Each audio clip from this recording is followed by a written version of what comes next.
என்ன பண்ண போற நீ? வாடா நான் வைக்கிறேன்.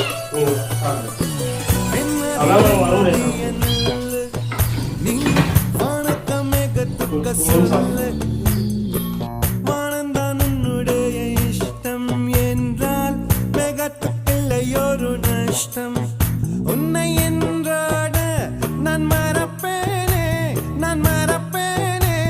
உன்னாலே நெஞ்சில் பூத்த காதல் மேலும் மேலும் துன்பம் துன்பம் வேண்டாம். வெண்மதி வெண்மதி என்ன